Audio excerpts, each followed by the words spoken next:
Problemet që ju shkakton kafeja nëse e pini pa ngrënë.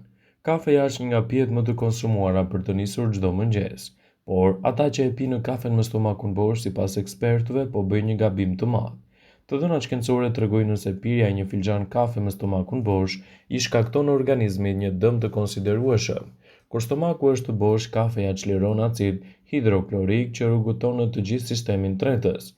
Ky acid është i papranueshëm dhe agresiv për stomakun. Kafeja është e rëndë për stomakun dhe shkakton vështirësi në tretje.